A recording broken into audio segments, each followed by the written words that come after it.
نثار صاحب کو اس سے پہلے کہ میں حسن نثار صاحب کو دعوت خطاب دوں، میں آپ کو یہ بتانا چاہتا ہوں کہ یہاں سہیل وڑائچ صاحب کی 4 کتابیں موجود ہیں: غدار کون، قاتل کون، عدلیہ کے عروج و زوال کی کہانی اور مذہبی سیاست کے تضادات۔ تو آپ حضرات کو میں بھرپور I'll urge all of you to buy his books and یہاں یہ موجود ہیں الحمدللہ آج ہمارے روبرو، اور یہ اس پہ سائن کریں گے، آپ کا نام لکھیں گے، تو انشاءاللہ after the event is over we should purchase his book.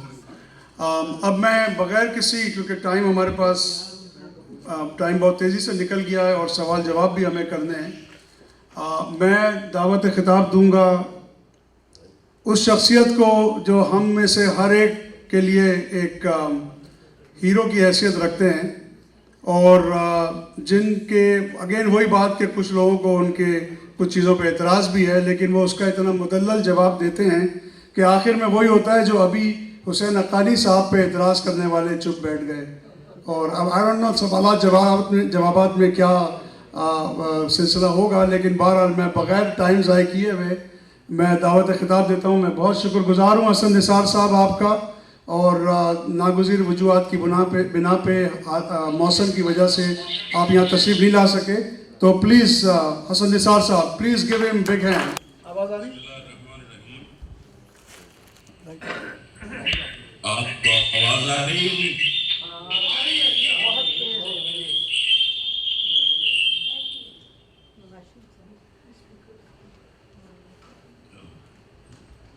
Hello, آپ کو آواز آ رہی ہے؟ جی آواز آ رہی ہے آپ کی۔ ہاں، تو یہ سامعین کو علم و فضل کی پہلے ہی کافی ہیوی ڈوز مل چکی ہے، معاملہ بدہضمی تک نہ چلا جائے، اس لیے مجھے یہ بتائیں کم سے کم یہ ٹائم ہے کتنا؟ 1 گھنٹہ۔ 1 گھنٹہ۔ اچھا، 1 گھنٹہ تو میرے میں تو ہمت نہیں ہے اتنا لمبا۔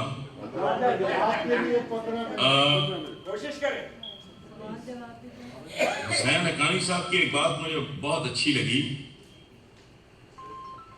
اس فاحشہ جمہوریت کو بار بار آزمانا واقعی پاگل پن ہے۔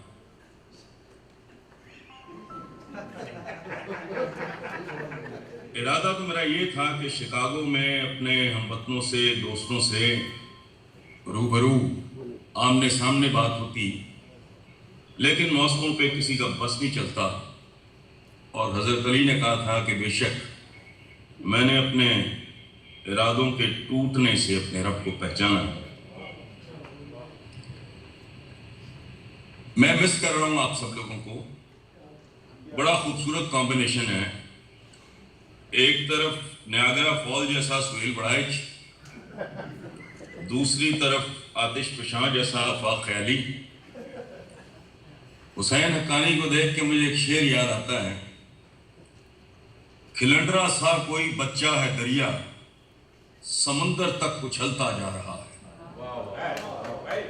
اور فیصل عزیز کے بارے میں میرا ایک شعر ہے جو میں نے تقریباً اسی عمر میں لکھا تھا: میں ایک مایا ہوں تخلیق کے مراحل میں، نہ جانے کون سے سانچے میں ڈھل رہا ہوں میں۔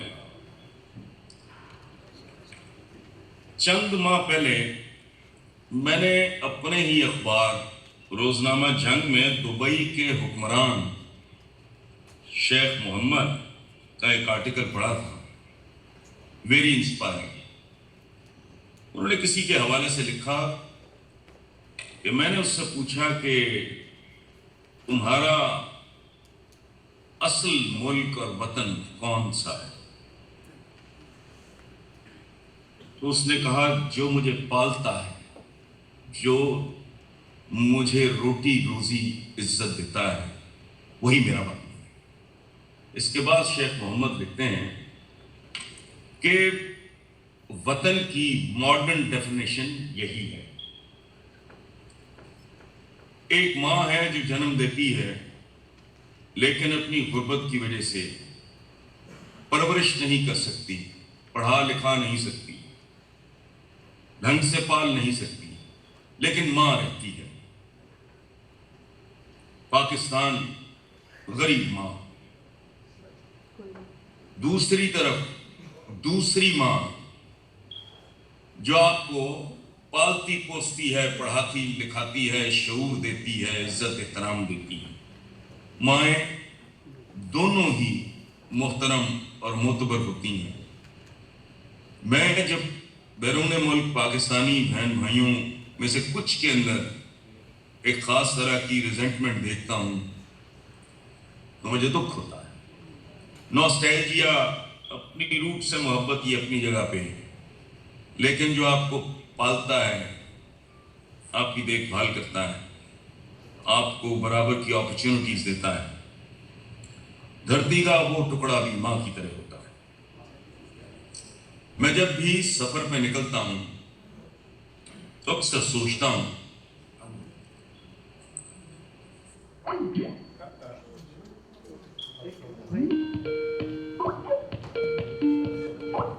کہاں سے شروع کرنا ہے.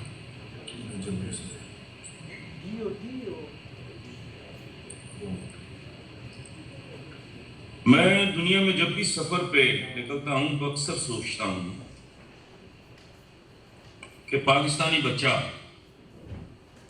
پیدا ہوتے ہی زندگی کی 99% بازی ہار چکا ہوتا ہے. اسے پیدا ہوتے ہی کیا ملتا ہے؟ اسے کن غلاظتوں اور نجاستوں کا, زیادتیوں کا سامنا کرنا پڑتا ہے. وہ پیدا ہوتا ہے ایک انتہائی آلودہ ماحول میں. اسے ملتی ہے غلیظ, گندی, ملاوٹ زدہ خوراک. وہ پیتا ہے ناپاک پانی.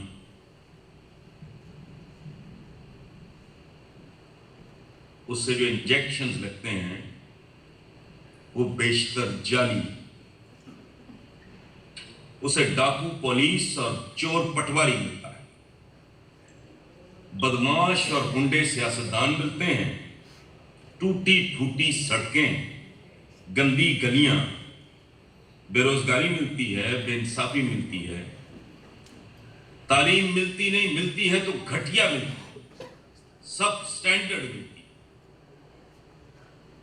اسے فرقہ واریت ملتی ہے, اسے ذات برادری ملتی ہے, اسے طبقاتی تقسیم ملتی ہے, اسے کمی اور چودھری کا تصور ملتا ہے, اسے کٹ ملائیت ملتی ہے, اسے سرکس نما آوارہ ٹریفک ملتی ہے, اسے ایک ایسا ماحول, معاشرہ, سماج ملتا ہے جہاں ویپڈا ہے, بجلی نہیں ہے. ہمارے بزرگوں نے, جہاں معمول کی بات ہے کہ وکیل کیا جج ہی کر لو,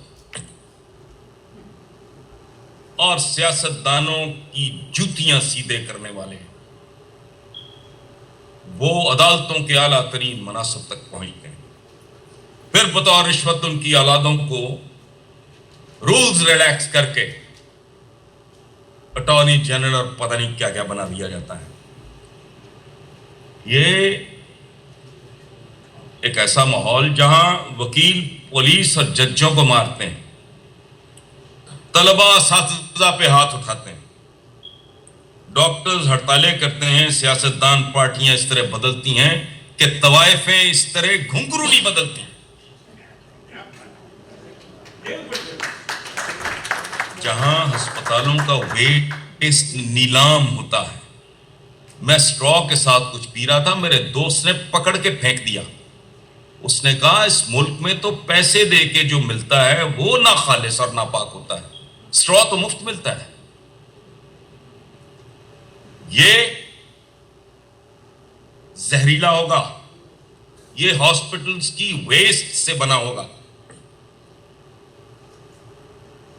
اور سبحان اللہ, طلباء اساتذہ پہ ہاتھ اٹھاتے ہیں.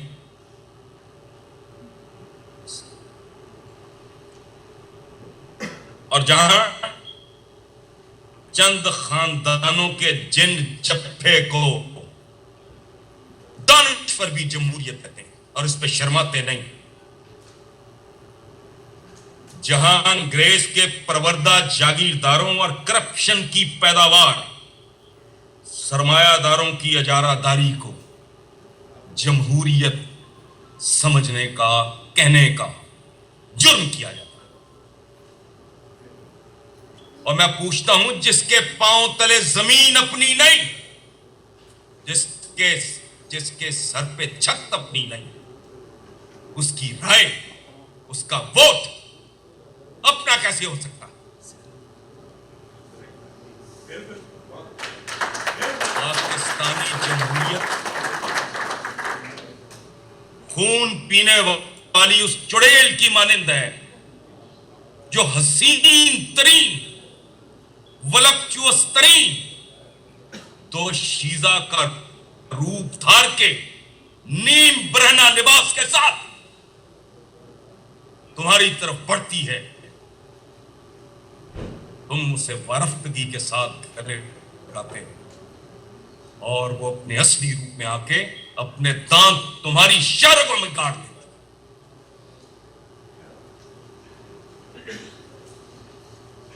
ہندوؤں میں وش کنیا کا ایک تصور ہے، چھوٹی عمر سے بچیاں لے کے اسے زہر پہ انہیں پالا جاتا تھا۔ آرسینک، سنکھیا، ذرے ذرے سے اس کی پرورش شروع ہوتی تھی اور جوان ہونے تک وہ زہریلی عورت بن چکی ہوتی تھی۔ لیکن سنکھیا کے اثر کے نتیجے میں اس کا چہرہ اتنا خوبصورت اور تابناک ہو گیا ہوتا تھا۔ پھر ان کی چھانٹی ہوتی تھی، پھر جنہیں مروانا ہوتا تھا ان کے بستروں تک وہ پہنچا دی جاتی تھی۔ ایک بوسے کے بعد وہ شہزادہ یا بادشاہ جسے مروانا مقصود ہوتا تھا وہ موت کے گھاٹ اتر جاتا تھا۔ یہ ہے ان کی جمہوریت، جس سے 67 سال کی آمریت پیدا ان کی خباثت کی وجہ سے ہوتی ہے۔ اگر یہ بے غیرت جمہوریت نہ ہوتے، اگر یہ ڈیلیور کرتے، اگر یہ کمیشن اور کک بیکس نہ کرتے، اگر ریمنڈ بیکر جیسے لوگوں کو ان کے نوحے نہ لکھنے پڑتے، اگر یہ مین ہول کے چوری کے ڈھکن خرید کے کھرب پتی نہ بنتے،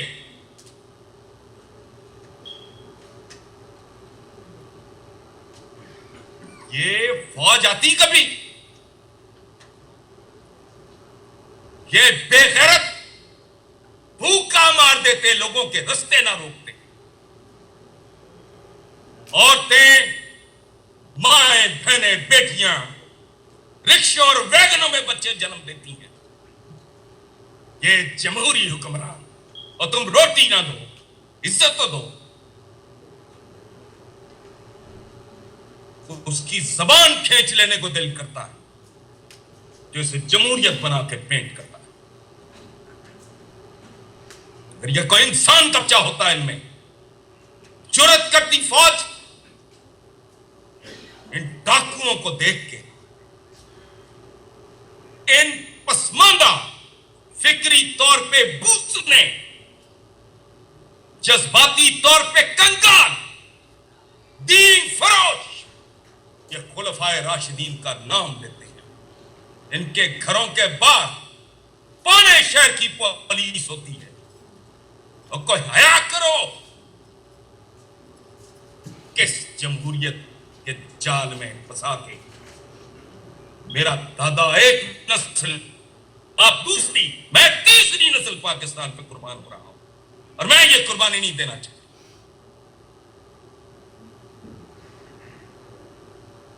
اور اب بات تھوڑی اس بات پہ کہ ہماری موجودہ حالت، ہمارے اعمال، اقدار، معیار، عادات، ایٹیٹیوڈ اینڈ بیہیویئر، ہمارے اعمال کا، اور ایسا کیوں ہے؟ وہ جو آقا نے فرمایا تھا جیسے لوگ ہوں ویسے حکمران ان پہ مسلط کر دیے جاتے ہیں.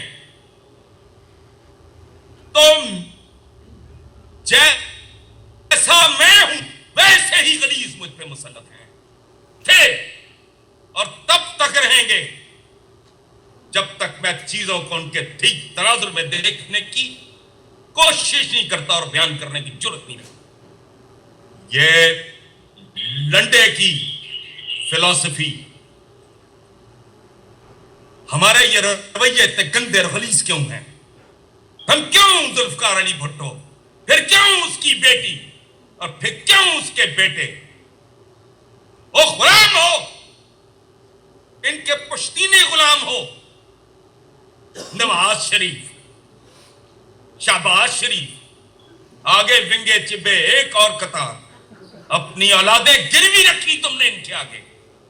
اور یہ رویہ اس لیے ہے کہ میں نے اور آپ نے، ہم ان لوگوں کی اولاد ہیں جنہوں نے 1000 سال کی غلامی کاٹی. ہمیں آزاد بن کے نہ سوچنا آتا ہے، نہ بولنا آتا ہے، نہ زندہ رہنا آتا ہے. کام کرنے والا کمی، بدماشی کرنے والا چاغ، ان سب کے غلام، چونکہ 1000 سال کی غلامی آپ کے جینز میں ہے. بکواس کرتے ہیں وہ لوگ جو کہتے ہیں بر صغیر پہ مسلمانوں کی 1000 سال حکومت. چند مسلمان خاندان اور وہ بھی غیر ملکی جنہوں نے کتوں جیسا سلوک کیا، تاریخ اٹھاؤ. اور اس کا سب سے بڑا ثبوت میں دیتا ہوں کہ اگر 2014 میں تمہارے مقامی حکمران تمہیں کیڑے مکوڑوں سے زیادہ وقت اور حیثیت دینے پہ تیار نہیں، تو یہ غزنوی، یہ غوری، یہ خلجی، یہ تمہارے اسلاف کے ساتھ کیا کرتے ہوں گے؟ اکثر حملے دیکھو، جب فصلیں جوان ہوتی تھی یہاں آتے تھے، فصلیں لوٹتے تھے، دولت لوٹتے تھے، بہو بیٹیاں اٹھا کے لے جاتے تھے، بچے لے جاتے تھے تاکہ بطور غلام ان سے کام لیا جا سکے. کیا ثبوت ہے؟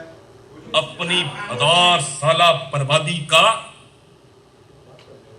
جو سارا سلسلہ ہے، اس کو سمجھیں. میرا ایک شعر ہے کہ تجھے یقین ہے تو فتح میں بدل دے گا، تو کیوں شکست سے پہم کر رہا ہے تو؟ میں غلام ابن غلام ابن غلام ابن غلام سن 2014 میں غلام ہونے سے انکار کرتا ہوں. رشتے داریاں بات ڈھونڈتے، او بھائی جٹ بٹ کو کڑی نہیں دیتا، گجر رائی سے رشتے داری نہیں کرتا. رشتے داری تب ڈھونڈنے چلے اور صلاح الدین ایوبی کے ساتھ جو کرد تھا، جو ترکوں کے ساتھ، اپنے پڑوسیوں کے ساتھ صدیوں سے جو رہ رہے ہیں ان کے ساتھ رہنے پہ تیار نہیں. پچی میں چٹھے، سبحان اللہ، طارق بن زیاد گجر تھا، بٹ تھا، کیا تھا؟ 1 انچ کبھی بر صغیر کے مقامی مسلمان نے 1 انچ زمین فتح نہیں کی. فاتحین کے اسے نہیں. اپنے آپ کو پہچانو. اگر میری آنکھیں کمزور ہیں تو مجھے اینک کی ضرورت ہے، لیکن اگر میں اپنی آنکھوں کی کمزوری نہیں مانتا. بہرحال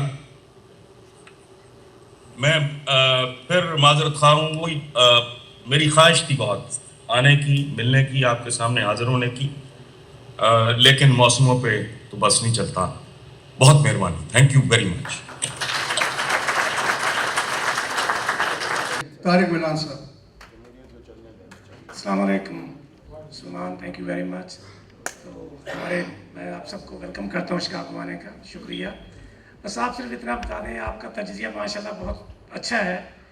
اب اس کا سلوشن کیا ہے؟ As a community, as a nation Pakistani کیا کر سکتے ہیں تاکہ ہم ان مجبوریوں سے، ان حالات سے نکل سکیں؟ آپ کا سوال سب کے لیے ہے یا کسی ایک؟ سب کے لیے. اچھا، حسن نثار صاحب آپ نے سوال سنا؟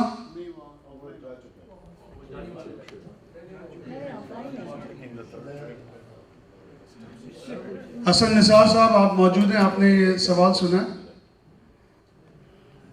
اچھا, سہیل وڑائی صاحب.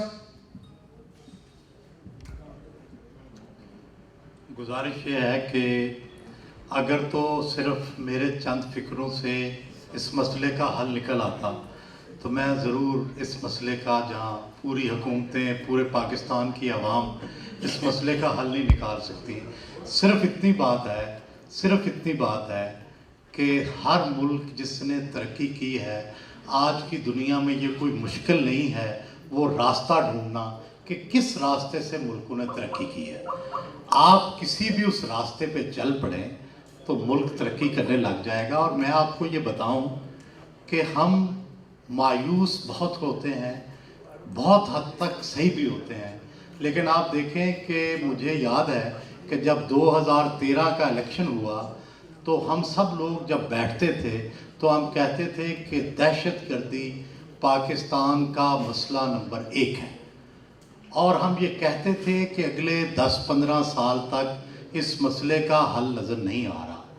لیکن آپ دیکھتے ہیں, اور ہم اکانومی کو اس وقت مسئلہ نمبر 2 قرار دیتے تھے, لیکن آپ دیکھتے ہیں کہ جب پوری قوم کا عزم بروئے کار ہو تو اس وقت تک مسئلے حل کرنا مشکل نہیں ہوتا. دنیا بھر میں کانفلکٹ ریزولوشن, قوموں کو آگے بڑھانے کا طریقہ کنسنسس ہوتا ہے. جتنے ایشوز کے اوپر قومیں متفق ہوتی جاتی ہیں, قوم کا رستہ سیدھا ہوتا جاتا ہے. واحد طریقہ بڑے بڑے ایشو کے اوپر کنسنسس ہے, کنسنسس کے لیے بحث ہے, بحث کے بعد میجورٹی, اوور ویلمنگ میجورٹی, اور ان کی پبلک اوپینین کو بنانا ہے, اور پھر اس کے بعد اس مسئلے پہ عمل کرنا ہے. یہی دنیا میں ہوا ہے, یہی پاکستان کو کرنا پڑے گا. راجہ یعقوب صاحب. میں حسن نثار صاحب سے سوال کرنا چاہتا ہوں. اگر وہ واقعی جتنے جری ہیں تقریر کے اندر اور واقعی اتنے انٹلیکچوئل ہیں, تو میں تو ایک چھوٹا سا کالم نگار ہوں, تو ان سے میری چند گزارشات ہیں. سہیل وڑائی صاحب یہاں سامنے بیٹھے ہوئے ہیں, ان کی میں نے کل یوٹیوب پہ ایک دن جیو کے ساتھ پروگرام دیکھا. محترم کا 40 ایکڑ کے اندر 300 کروڑ مالیت کا مکان موجود ہے, جو کہ